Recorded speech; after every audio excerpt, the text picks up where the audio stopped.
Palagi ako bumabiyahe ng Zambales, Iba hanggang Pangasinan. Mga siguro nasa 300 kilometers back and forth. Kaya kailangan ko ng magandang quality ng gulong. Yun din kasi gamit ng tropa ko. Sabi niya, okay din, tsaka subok.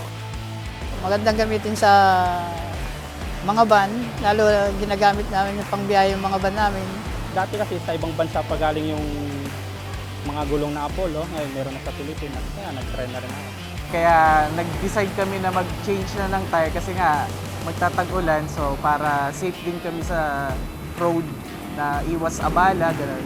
Nabasa ko na maganda yung performance ng Apollo tire kaya subukan ko makapit sa kahit na tagulan, basa yung kalsada.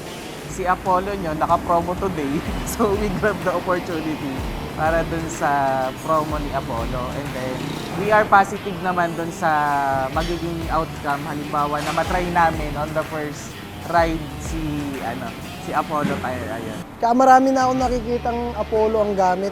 Talagang tumatagal. Mukhang mas okay naman kasi yung gulong ko dati medyo nagkalbo-kalbo na.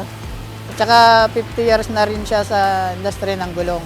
Kaya sa tingin ko, tatagal naman siya. Pag-usapan natin yung specification ng tires, syempre number one concern natin yung safetyness sa kalsada. Siyempre, makapal din siya, tatagal talaga siguro. Saka dito sa Apollo tire, sigurado yung safety natin, lalo na sa kalsada.